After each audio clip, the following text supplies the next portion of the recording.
Hello, hello. This is Yarrow, and welcome to Vested Capital, episode number 4, featuring my guest, Jeff Ponchik, the founder of Repost Network, which was a company that was acquired by SoundCloud just a couple of years ago at the time of this recording for a total of about $15 million US, $10 million in cash, and $5 million in equity. This was a bit of an eye-opening interview for me because I'm not familiar with the music rights industry or music industry in general and how people make money from the rights. As Jeff explains, there are multiple stakeholders involved with music rights, from the publishers, the songwriters, the artists themselves, the labels.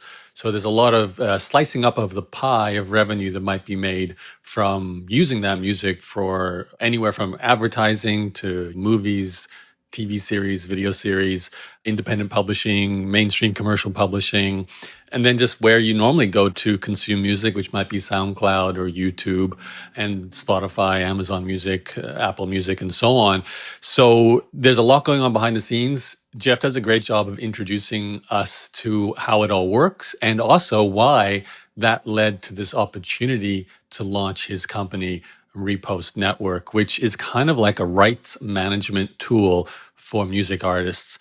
Great business idea. He grew it to over 1.2 million a month in run rate. He talks about how they got their first customers, how they launched a very basic ghetto version of, and when I say ghetto, I really mean it was like a not scalable service that intended to be scalable. So they did it by hand to begin with, and you'll hear how he explains how they do that by hand. And then once it was proven to be desirable from their customer base, artists, he then went and partnered with a technical person to create a more technical solution that was scalable. We hear that whole story, the whole Repost Network story, all the way to the point where they do get acquired by SoundCloud, what that deal was like for Jeff in terms of his personal experience of it. And I also asked Jeff a little bit about his background before Repost. So he had a failed startup in his history. So there's some lessons to be learned from that as well. So great interview from another successful startup founder who had a great exit and is still working for SoundCloud too. So he's moved on from startup to being an executive at a great music company. So I'll press play on that interview in a moment. But first of all, as always, this episode is brought to you by inboxdone.com, which is my company that helps you manage and reply to your emails, your help desk tickets, and your social media inbox messages. Anywhere you're getting a message and you find yourself drowning in all these messages each day, we provide a dedicated email specialist, a message communication manager who will go in there, manage the flow of those messages, reply to almost all of them, as much as we can take off your plate as possible, build systems, build a knowledge base, build some SOPs, standard operating procedures for how to manage everything to do with your email so you can get back to what matters most in your life and your business. That's inboxdone.com. All right, now here is today's episode with Jeff Ponchik. Hi, thanks for joining me today. So I'm here with, I'm going to get this right, Jeff Ponchik, who's the founder of Repost Network. And I've been diving into a whole bunch of history of Jeff's business. Just recently got acquired by SoundCloud. Not so recently now, a couple of years ago, got acquired by SoundCloud, if I'm correct. 2 years as of June, 13th, I think. Yeah. Okay. Now, I asked Jeff before if we're cool to share some numbers, and he already has. These numbers are online. So it was a $15 million acquisition, 10 million cash, 5 million in equity. So you're a proud SoundCloud owner now as working for them. And you were doing about 1.2 million monthly run rate, according to some numbers I found on Indie Hackers. So huge success. I feel like it came out of nowhere in terms of you just showing up at Indie Hackers with, boom, this is how great this company is. I'd love to know a bit about your own background as well. But the first thing I've got to ask you, because I actually had a bit of trouble not being a musician myself, understanding what problem that Repost Network actually solves for people. Like, what was this big idea you came up with? Yeah, absolutely. So it's funny, there was the initial problem we set out to solve when we started the company.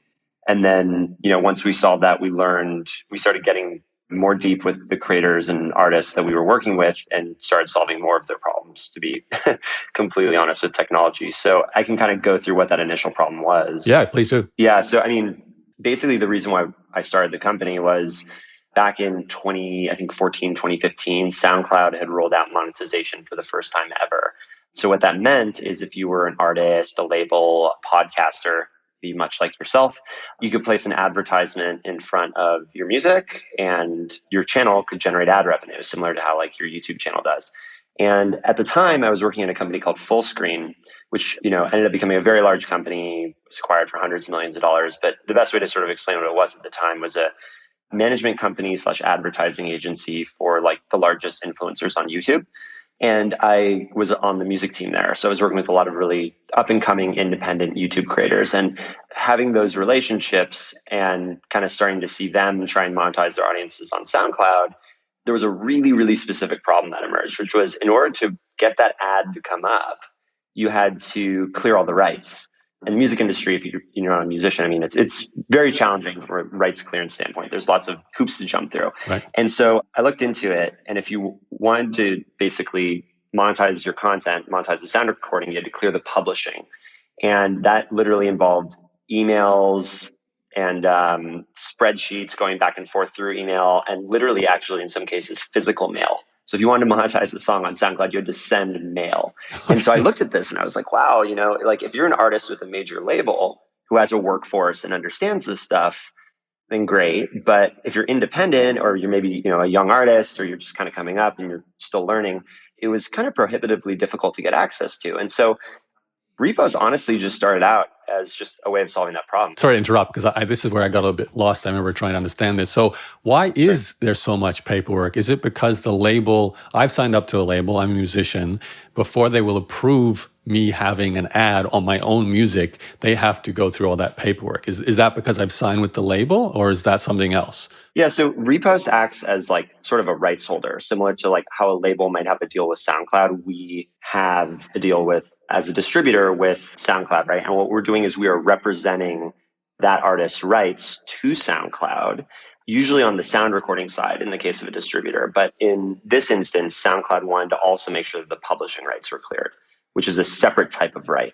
And so that's not really the way it is done today, but it was just the way it was done back then. Does that make sense? Yeah, it kind of does. It's funny because, as a podcaster, you just publish your show and you can put an ad in front of it. And I don't have to ask anyone permission for anything. And if I use a third-party tool, it's just me adding some code usually to whatever I do, right? But with music, it seems different because of the existing label system that was set up. There was always different, like the publisher, there was the musician themselves, then there sometimes was another label involved. It seemed to have all these multiple layers. And yeah, you kind of had to always ask someone for something. Well, yeah, I mean, think about it. Like if revenue is being generated from the content, basically, if you're a SoundCloud or a YouTube or Spotify or wherever, you're generating ads or subscription revenue.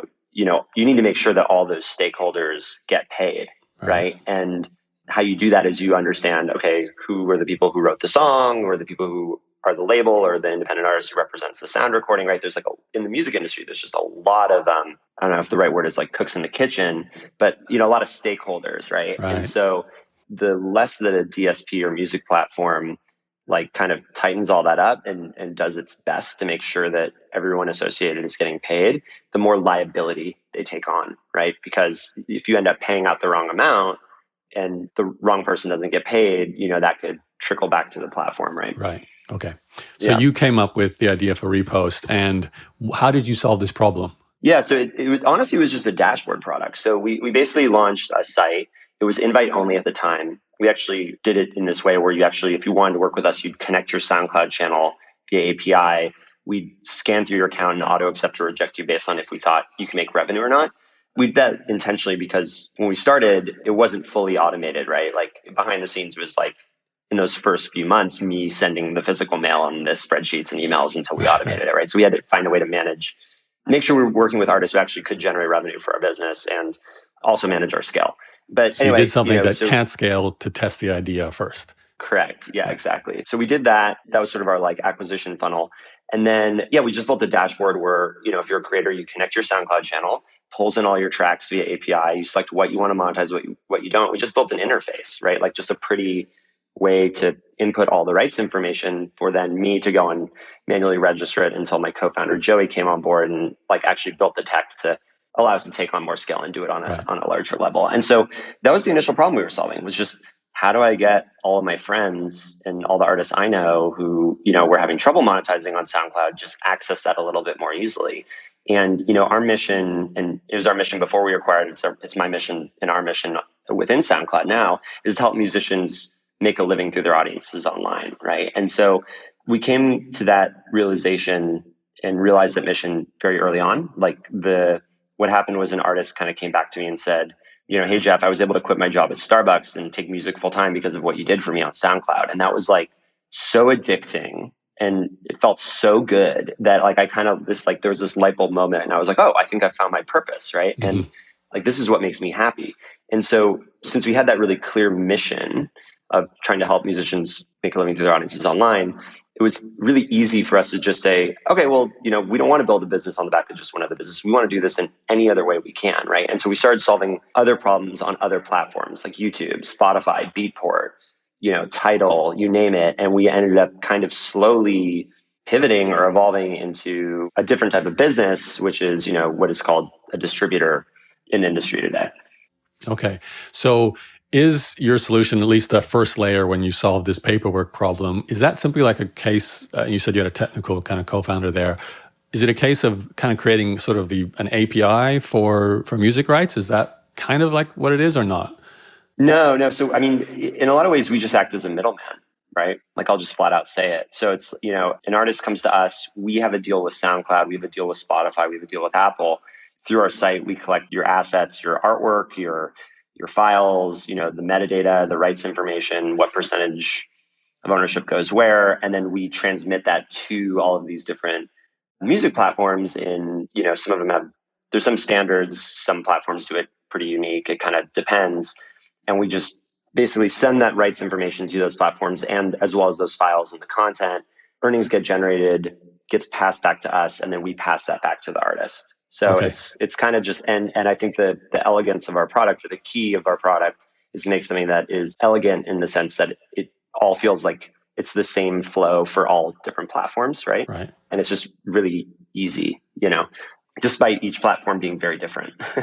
Which actually leads me to a question. So when you say it sends the information, excuse my ignorance here, is it a case of your system is just sending an email that's saying this person just made this much money, you need to give this much to this stakeholder and this to this stakeholder? Or is it more technical than that? I would say 80 or 90% of the relationships we have with music platforms is through what's called DDEX. So this is like a music industry XML standard as it relates to delivery of metadata and content, more or less. In some cases, yeah, there's literally emails being triggered for, Okay. It might be a smaller platform, in a weird part of the world or something. Yeah, you just got to sort of hustle. But yeah, I mean, I would say 80, 90% of it follow that general standard. Okay. No, I appreciate that. Now my head's clear on exactly what you do. You're kind of like, as you said, a middle person, but also you're a technology solution that makes everything feel cleaner, simpler, one place, one solution. So in some ways, you're like a modern version of a technology only, like a cloud-based label service for an indie artist, if that kind of makes sense. A little bit. We don't use the word label. So like the term is distributor, right? So think of it as like in the old days of the music industry, right? Like label or artist would make a CD. It would need to get put on a truck to get sent to Tower Records and, all those other places. We're like kind of the truck, so to speak. But yeah, a huge portion of the people who work with us are actually labels themselves too. So all record labels need some form of distribution and accounting infrastructure for their royalties. And then the other thing we haven't even touched on is we also have in-house marketing. So we have an entire team that helps all of the artists and labels that we work with, once those content are in stores, to actually get into big playlists on Spotify or get big influencers on TikTok to use your music, right? And that kind of can scale based on the business relationship that, we have with that customer or artist, so to speak. Yeah, that's interesting. I'm assuming that would have come later. So maybe I'd love to take, this journey from start to finish. So you create that first test version where you're doing it all manually. You bring in your friend, I'm not sure if he was a co-founder or not. He builds some of the technical side of that with that kind of like an XML language for the music industry, like among wherever it needs to be manual, it's manual. That's built. Now, at that point, is it a case of word of mouth is bringing in new musicians and you're just kind of keeping up with demand, or is it the other way around? You have to start telling people you exist. Like, how did it evolve from that early day?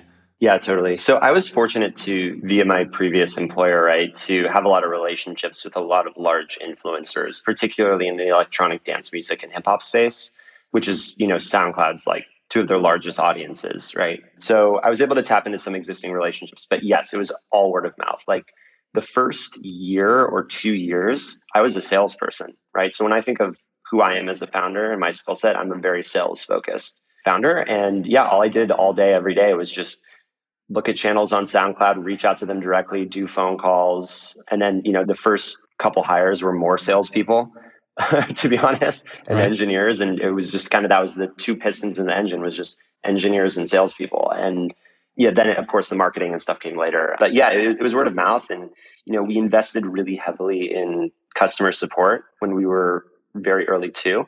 So one thing is we made everyone on the team do support for probably much longer than we should have. But the one thing I noticed was looking at all of our competitors across the industry was just the most common piece of feedback from people was like, or the reason people would leave their distributor or label was the support was really bad.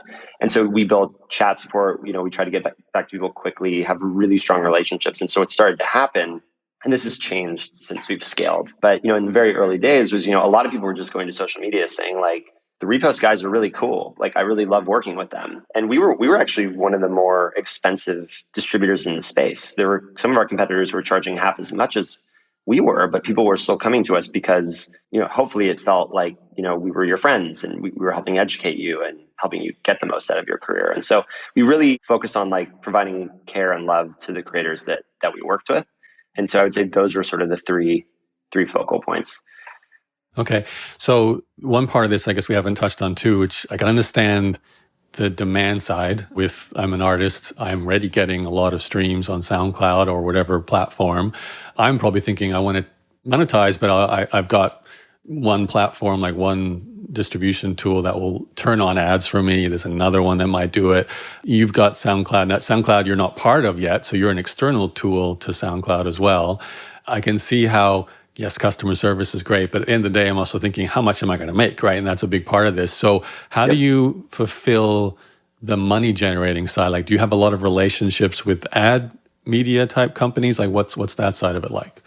Yeah, so we're unfortunately in most cases beholden to the ad sales teams and subscription businesses at the music platforms that we ultimately deliver the content to, right? So, we do a lot on YouTube, right? We help police rights and help artists make money on YouTube, but we can't control the ads that run on YouTube. And we don't have an in-house sales team or connections into those platforms to do that. And honestly, very few, next to no companies that we compete with do that.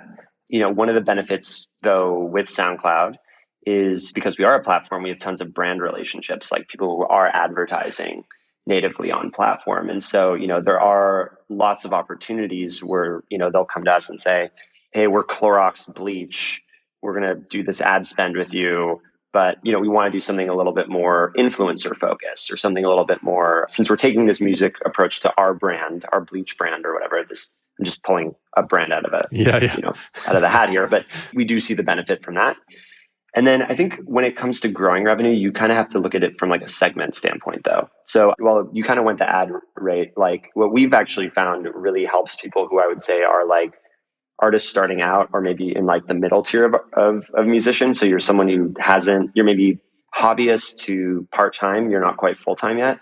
It's honestly best practices in a lot of ways, right? Like understanding which platforms are working for you. How do you educate an artist or label to understand how to do proper release planning?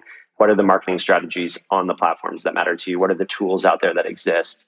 And I think if you actually take time to do that, you can incrementally build revenue and increase revenue bit by bit over time, if that makes sense. Now, that doesn't mean that, an artist won't come around every now and then who we work with who just blows up out of nowhere, right? And then it's like a scramble to like, oh, we got to make this person more money and we need to show more value, right? That exists too. But I think what's really beautiful about the music space right now, and sorry, I'm totally going on a rant, it's so much more democratized. There's so many ways for artists to monetize, social media is a thing now, which maybe wasn't a thing 20 years ago. There's this opportunity for the middle class of musician where maybe you're not going to be the next Beyonce, but you can quit your day job and take music full time. And that's a growing market in our space. And I think, yeah, we're very focused on how to grow the ARPU, or I call it ARPA, average revenue per artist. We don't like using the word user, growing that ARPA and, helping be impactful and ultimately these artist businesses. Okay, yeah, I can see it's become more fragmented, but that in some ways has opened up a lot more opportunities for monetization for musicians. It's not just which label you sign to and becoming huge. It's you can make a bit from your Instagram channel.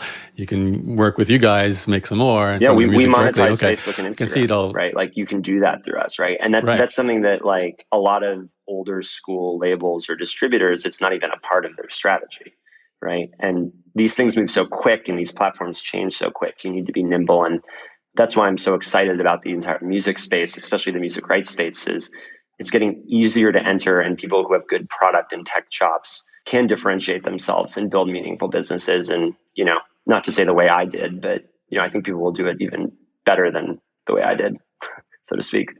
Well, take us forward then. So if we can jump back into the Repost network story. So you said that there were some, like you solved this initial problem and then you spotted new needs within the artists. I'm assuming because you had such great customer service, you were getting a lot of feedback from them. You were really in the trenches doing sales calls. So you would have been getting a lot of direct feedback from people as well. I'm guessing that helped, and correct me if I'm wrong, but this is kind of what led you to provide more advertising connection type solutions. And then, like you said as well, the additional support services. So can you kind of take us through the evolution of that? Like what was the first thing you started to do beyond just the basic for sure. platform? So one of the benefits of investing into support and being really close to our customers early on is, if you get to a point where you get to proof of concept with your business, and you have good relationships with your customers, they'll tell you what they want next. And it stops being your product anymore, right? And your roadmap just builds itself, right? So we were really big like proponents of that, right? Like let's actually look at the number of issues that are coming through support. What are the most common issues? And just prioritize building that or feedback, right? And we got really good at that. I think very quickly artists expressed to us that they wanted marketing help if they were going to work for us, especially given our price point. And so that came later. That was something that, was something like, oh, like this is something that, if we're going to be taking a percentage of their earnings, for some people, just distribution and accounting infrastructure wasn't enough.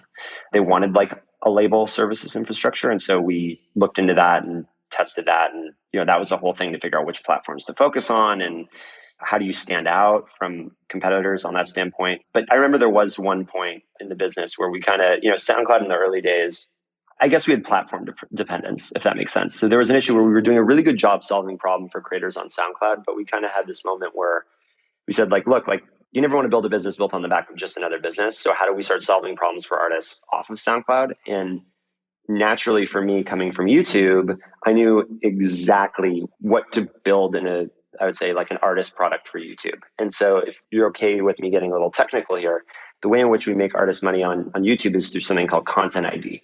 Okay. And what that is like, let's say you upload a student film with my music in it without my permission, right? We can take that song, give it to Google, identify every third-party usage of that song across their platform, force an advertisement in front of your student film, and take your revenue and give it back to the artist, right? And so it's a very like back-end relationship. 100% of the revenue, like 100%. Yeah, Wow. you've infringed on our clients' rights, and so none of that revenue should be available to you. It gets very complex, and there's this whole back-end and where rights holders fight over things and deals change, and it can get kind of complex. But that's the very high level view of it. And for us, something that I noticed was that artists who did Content ID through other labels and other distributors didn't really have much. They knew that their music was getting put into all of this content on YouTube and they were getting paid for it, but they didn't really know what the content was, right? Or anything about where their music was getting used. And so what we did was we actually built a dashboard that was like, it was kind of a simple solution. It was just, hey, we've claimed all these videos for you and here they all are. And we had an artist come to me and say like, hey, I actually found out through you guys, my music got used in a Thai water park commercial. And it was like on TV. And I was able to go after them and like get paid for it. You know what I mean? Wow. And that's great. Like it's a very like knowledge is power kind of thing. And we were able to make the money and also give people a level of transparency that they otherwise couldn't get anywhere else. Right. So I think it was like for us, as we started tacking on new platforms, really looking at each platform and like talking to creators and understanding what the pain points were and how to give them kind of an edge. And then that ultimately ended up giving our artists and creators what they wanted and differentiating our product, which only helped it kind of create this like really nice flywheel where if like you're kind of executing correctly on those types of things and you're giving people what they want and they're getting ahead of their peers who are working with our competitors, then it's like you can grow the business quite nicely. Yeah, I can imagine the word of mouth would really kick in with so many different aspects that, because I know I do feel quite naive in this, and I'm assuming there's musicians who they'll know more than me, but they won't know to the degree that you're talking about here with the rights holding and your ability to go after usage of your music the way you're talking about. But it sounds like there's a lot of behind the scenes technology and people connections and so on. We never spent more than, I think, 10 grand in total on paid marketing. Wow. It's all word of mouth. It was like super not scalable, just like hire people to just reach out and talk to artists. And then they'd talk to their friends. And it was that and then calling the company Repost. So when I started the company, I kind of made this assumption that if you were a SoundCloud artist or a creator on SoundCloud, which were the type of customers we wanted to get, that you would be trying to figure out how to get more reposts on Yeah. SoundCloud. Right. Yeah, which is like a retweet, you know? Yeah. And so I was like, oh, if we just call it Repost and create blog content and dominate the SEO, we'll rank higher in search on Google. And so at the beginning, we like a quarter of our signings would come in from just organic free SEO. Wow. Once that kind of got to it, it kind of steamrolled enough. So and was all yeah. that enough to get you to like the $1.2 million a month? And just to clarify, when you say 1.2 million, that's your revenue, which is the share from all the artists you're taking a cut from. Is that right? No, so it's a total, and then we take a rev share on top of that. Yeah. Okay, got it. That'd be our like top line revenue of what we were taking in at the time. What that was like, what, 2-3 years ago, something like that. Yeah, and then you pay out the artists from that fund money. Yeah, we take a percentage. Yep. Got it. I haven't really talked much about your own entrepreneurial background, Jeff. So before with Repost, you said you were working for Fullscreen, right? Was there ever an entrepreneurial background? Did you have another business in your past before the current one? I did. So before Fullscreen, I went to film school initially as a young fellow and was an editor at first. And I ended up getting laid off from Disney, more or less, because Netflix was becoming a thing. And I worked for Disney Home Entertainment. So anytime that Bambi would get re-released, I would do like help work on the behind the scenes special features. And they thought, oh, this content won't be a thing anymore because Netflix is here, which was totally wrong. Ended up getting laid off. And so I ended up at this company called Jukin Media, which is actually pretty big now, which does viral video licensing. So it's bridging the gap between someone gets kicked in the balls on YouTube and it goes viral or whatever. They'll like license it and get paid for that by getting it onto like shows like Tosh.0 and Ridiculousness and all these viral video things. And so I started out as a video editor there, and I was maybe like the fourth or fifth employee. So I kind of got the experience of, not being a founder there, but being kind of on the ground floor of something new. And now it's, hundreds of employees, offices in LA, New York, London, still friends with the founder. He's a great entrepreneur. But I learned a lot about content, like digital content, YouTube, but I was always editing too. And then while I was editing at that company, I found this software that would be able to synchronize multiple videos via the audio waveform. So if you had a 3-camera shoot and they're all shooting the same audio, it would take a lot of time to like sync them up. But this just scanned the audio because they were all recording the same audio and sync it via that. And I had this light bulb moment, and I was like, oh my God, like everyone's at concerts filming with their cell phone cameras. What if you could like turn the audience into the cameraman for the artists using the same technology? And so I was able to get like a small amount of funding through accelerator called Start Engine, which is still around. We were their first fund, and quit Jukin, did that full time, built the video processor from scratch. Well, we actually licensed that part of the tech, but we built a processor around it. It was a small company. It failed. It totally failed. We ended up building this really cool tech but there was no business behind it. Mm. And yeah, like hardest thing I've ever had to go through was like admitting that like I had convinced a couple people to quit their jobs and do this full time, and then like it didn't work out. And Mm. but it was a huge learning experience, right? It made it so that when I went and did Repost, it was great. And then so, after about a year and a half of that, we ran out of money, shut it down. I went to full screen originally as an editor, like kind of tail between my legs, didn't know what was next. Defaults to the thing I knew really well, which was video editing. And I got brought in originally because back in the day, back in like 2012, if you were a YouTuber and you did a brand deal, let's say Sprint would say like, well, why doesn't this look like a Sprint commercial? Right? They didn't understand that like, now influencers can do things in their own voices, but back then they didn't. So I actually got brought in to kind of just like help these influencers make better content as it Mm. related to brands. And then just one of the founders came to me and said like, hey, you seem like someone cool. I know you did this thing in music. We're starting a music vertical. Do you want to move over to that team? And I was like, yeah. And then just learned a lot through that too. That company I joined pretty early too. I was maybe like employee 30, between 30 and 60, something like that. And ended up becoming a massive company. And so, yeah, so I think I've been fortunate personally to be on the ground floor of two companies which have like gone from nothing to something pretty big, and have been able to kind of stand back and watch and see what they did right and what they did wrong. I have the benefit of having started something and failed. I know what that feels like and learned what to avoid. And thankfully with Repost, that didn't happen again. To be completely honest, I'm very lucky. I think if someone had said, "Hey Jeff, you're starting a music distributor in 2015 when the entire music industry was at the bottom of due to like Napster and the CD era, just completely 2015 was the bottom, and that it was Right. like the dumbest time in history to start like a distributor in music, and it's when streaming popped off, and I just got very lucky to be in the right place at the right time. Yeah, I think that was like the lowest point in terms of revenues being made for artists, right? But Yeah, yeah, and I just went right into it because I yeah. didn't care about the market. I cared about the problem. Mm. Yeah. Can you think back to, because I know you did you start Repost while still working at full screen, or was it a case of I'm just going to go all in No, and no? no. I left full screen and then period of time went by and then started it. Okay. So Yeah. then you did kind of do that whole has to be it or I have to get a job again.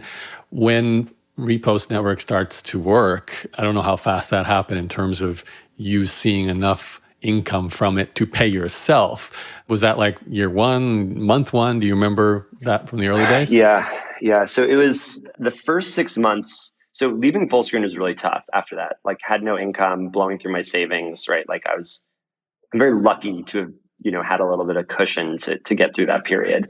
It took a really long time for me to get a deal with SoundCloud. So I remember I said like, in order for me to monetize things for artists, I need to have a business relationship with SoundCloud. I was a nobody. I was a guy on a couch, and I had to convince SoundCloud how to do a deal with me after they had just done a deal with Universal Music and Warner and some of the biggest music companies in the world. Who are And you? that was, yeah, totally. Yeah. And it was really hard. So, that in of itself took a really long time. Can I just ask you, how do you do that? Like, how do you convince a company like SoundCloud to believe in what Jeff Ponchik says Yes. is going to work? Yeah, totally. So I had a friend who had sort of a label of sorts, and it was kind of at scale. It was very YouTube focused, and he had a few hundred artists that he like directly managed the monetization for on YouTube. And so I basically came to him and said like, look, hey, I've got this vision. I want to solve this problem. I want to start this company, but I can't just go to SoundCloud with like nothing. Can I do a deal with you and basically say, if I get a deal with SoundCloud, I'll monetize all your artists on SoundCloud and we'll split the net earnings 50-50, right? Or I gave him like some great deal, so he might have even gotten more than 50% and I got less, but it was just like, so then I was able to go walk in the door once I finally got that meeting with SoundCloud. They didn't know who I was and say, yeah, I've got, this many hundreds of artists ready to go. And they were like, oh, okay, sure. Yeah. And so, yeah, it just, it was, it just hustled it. Yeah, that makes Uh, sense. yeah, and then to your question about like by what point were we profitable? So it's about like six. So did that for about 6 months. Then it was like I would say a few months of just reaching out to artists on my couch. Joey, my co-founder, had come on board. He was kind of weekend warrioring it, and we set up a marketing site and stuff. And it got to the point where I was getting so many inbound people trying to work with us, and the whole process I had outlined around how hard it was to monetize music, I literally didn't have enough hours in the day. I was like ripping my hair out. And so I kind of got to this point where I was like, either I raise a little bit of capital or this isn't going to work, right? Because it's not going to scale quickly enough, which is a good problem to have, but it's also like a very stressful thing to go through. And so I went out, I actually went to Amplify LA, great people. It's a LA Venice Beach based accelerator incubator. And, I sat with them and they're like, this is great. Like you have a demand curve. Like you have no idea how many people come to us. It's just a person with a pitch deck, like you have a business here. And I'm like, yeah, totally. I just need a couple $100,000 to get this engineer full time and, like build this out. And they thankfully did it. And then, yeah, I think with Repost, we ended up raising in our first year, maybe 500K, something like that total, maybe a little less. And then we always focus, but I think culturally for us, the focus was very much like, we're here to make artists money.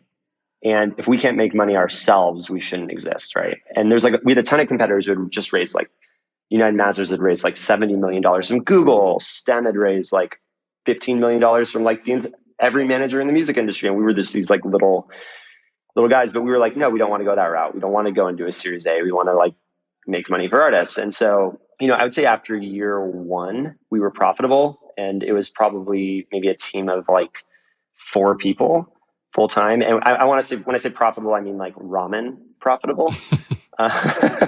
you know, uh, but yeah, it was a little rough that first like year and a half, to be completely honest. Yeah.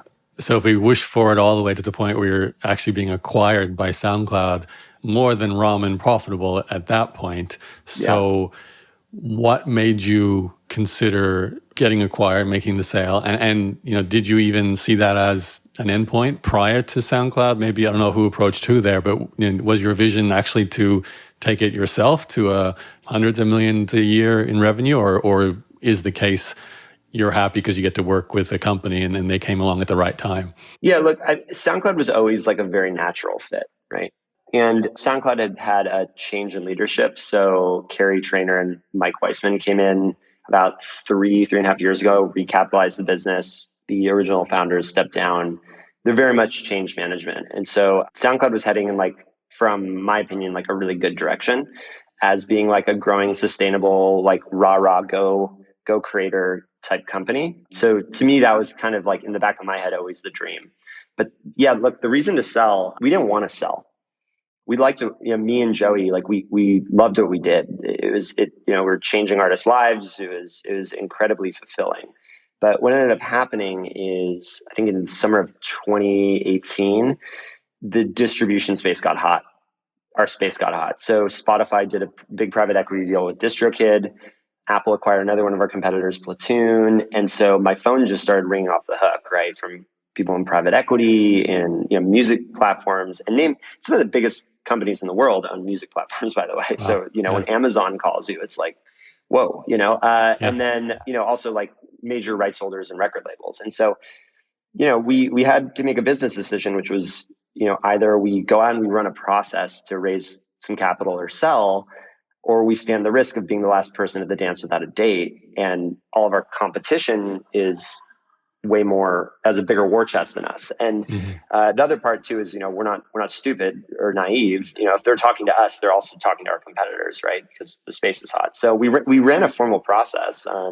It wasn't initially to sell, but very quickly all the conversations went right to that. And so, we ran a process to see what we could get, and SoundCloud came to the table, and it wasn't our only option, but we felt that for the team we built, for what we feel like we need to have to feel fulfilled in our work, that SoundCloud was the best cultural fit, because they are a tech company in music, right? I think if you go to a major label, they might not respect the tech as much, but maybe that's not the case. I don't know, but that was my assumption. And if you look at all the music platforms that are out there, maybe excluding YouTube, and YouTube isn't very music focused. Oh, music's a big focus for YouTube, excuse me, but it's not like the focus. It's kind of like the number one platform for independent creators. And our mission of helping artists make a living through their audiences online could really be amplified through the scale and the data and the information that exists on the SoundCloud platform. And so it was kind of just like once we kind of got to know Carrie and Mike, we were really impressed with them too as leaders. And we felt like also we could learn a lot from them personally and the team could learn a lot. It was a good culture fit and it felt like it was a 1+1=5 investment thesis. And so, 2 years later, I'm very happy with the decision. We're helping more creators than ever before and I'm learning a lot. And it's interesting. You go from like, I want to learn to be a startup founder. Then it's like you learn to be an executive at like a bigger company, and you just hear so many of those horror stories of like founder sells to bigger company and they're chained at their desk and they hate it, and that's so far away from the truth here. And so yeah, I'd say like very happy with the decision overall. That's fantastic. What was the sale price negotiation? Because that was probably the first time you ever did something like that, right? You're kind of negotiating. Correct me if I'm wrong, the largest part of your net worth at the time probably still is. Was that like a challenge for you, or did it just go so easily because you knew the SoundCloud people so well? Hardest thing I've ever done. Okay. Yeah, I think it's incredibly stressful. Yeah, it's a very life-changing thing to go through. And to SoundCloud's credit, they're good negotiators, right? And I'm this guy who I don't have a law degree. I haven't gone through an M&A process before, and it was hard to not feel outmatched a little bit. But you also look at it and you're like, oh, like this is a really good team, and going through an M&A experience with the other side also gives you an interesting lesson in like how it will be to work with them too. Mm. So that was, I think, valuable and yeah, super hard. I mean, I think there's this really funny story when we finally announced the deal.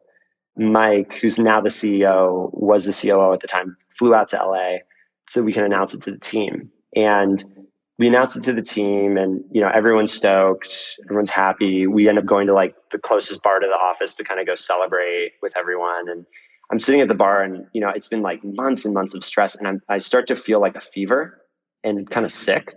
And my body just completely shut down. It was I've never gone through anything like that. It was like the weight of having gotten through the deal it just like fell off me. And I just went home early and I like crashed for like 2 days. It was a really interesting lesson in like how to manage stress, I guess, how like that kind of thing can really build up. But yeah, it's interesting you say that. Some of the other guests I've had on the show who've also sold companies, they talk about the stress of completing a deal from the lawyer side, from determining the valuation side. Does the stress just come from it's so important to you, but you also are not in control of it ultimately as well, right? So is that kind of what makes it so stressful, or is it simply just you have to go through so much scrutiny and so much looking at numbers and, kind of revealing behind the scenes of your company? Yeah, look, it's probably different for everyone, right? But for me, I mean, it's a lot of things, right? For me, I think one of the scariest parts is the fear of the unknown, right? Like you don't really know if what you're doing is going to work, right? And you have your team that you're responsible for. You have all of your clients and customers, in my case, artists and labels who I love and care about. And, for me, the whole time, I'm like, shit, like, is this going to get fucked up? Like, is this going to be worse? And like that kind of unknown of what it's going to really be like on the other side was very stressful. The other aspect of it is it's also just a lot of work, right? It's like you have to simultaneously run and grow your business, right? While negotiating this deal. And if the business dips, right? Like if you think about it, if you're on the buyer side, you're looking for any opportunity you can to get the price down, as you should, right? It's just kind of like you're running your business, you're negotiating this deal, you're going through diligence. It's just an incredible amount of work. And so, yeah. And then there's also the fear of the unknown part. Yeah, entering another company and doing a new role. So yeah, it's a tough job. Okay, Jeff, I've got maybe one more question or maybe two just before we kind of wrap it up here. I know we've got about 5 minutes left. So you had a big exit. So like 10 million in cash, 5 million in equity. I know it all didn't go to you, and there was your co-founder, there was initial investors, and maybe some of the team as well. But I'm assuming a fairly big chunk did go to you, and that's, as I said before, probably your largest source of capital at the moment.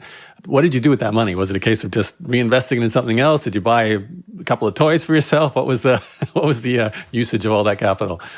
Yeah, I think like with anything, right? Like for me, I invested it.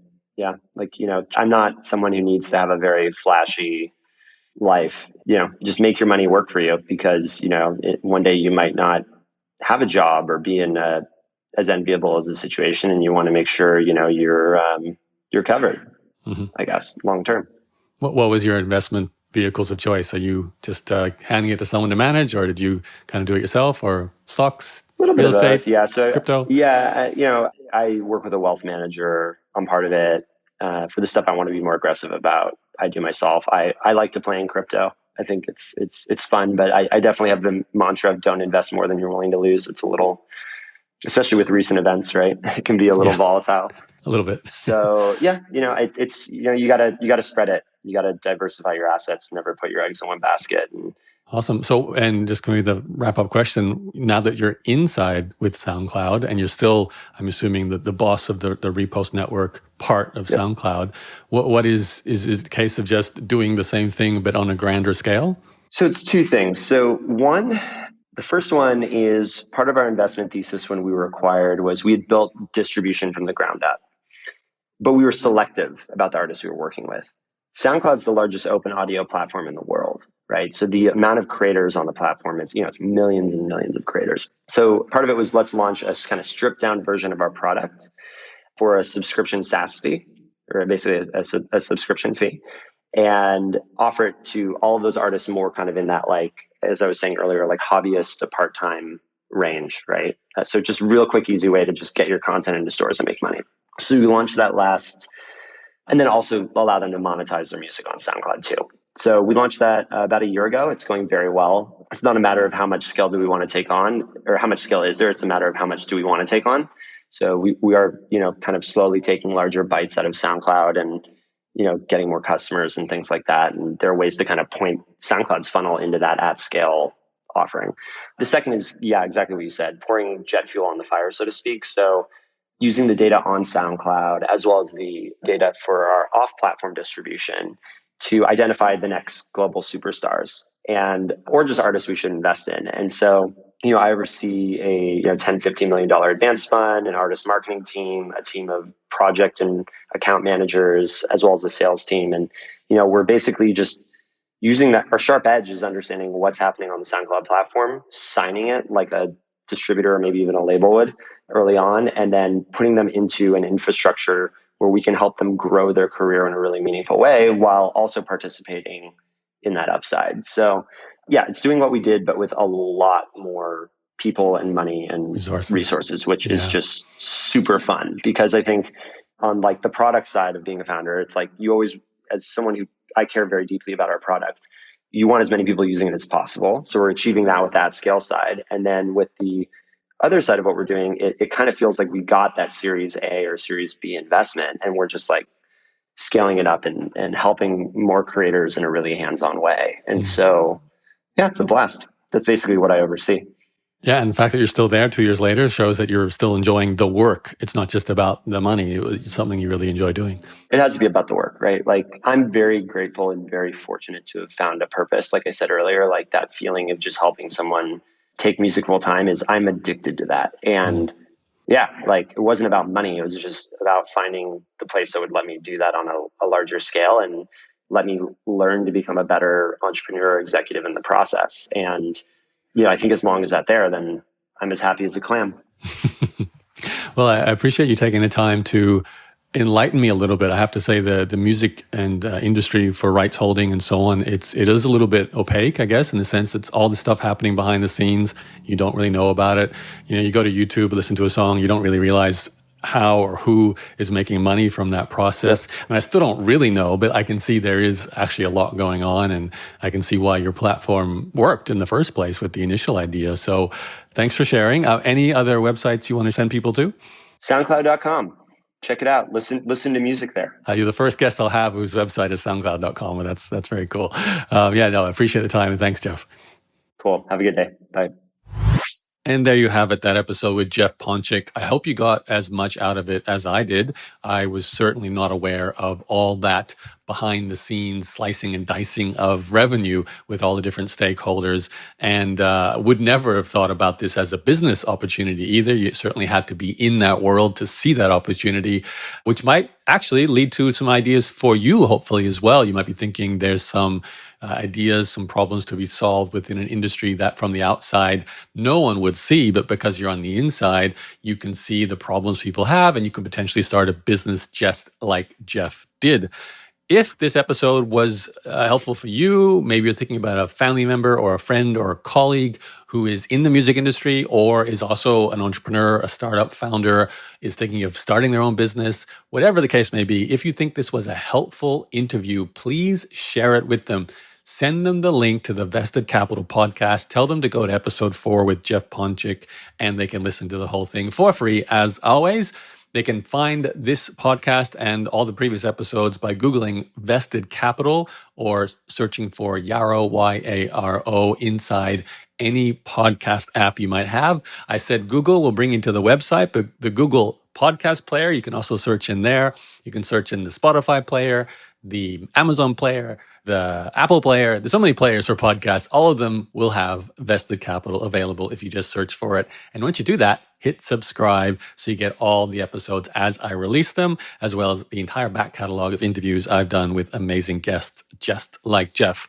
Okay, that's it for me. My name is Yaro, and I will talk to you on the next episode. Bye-bye.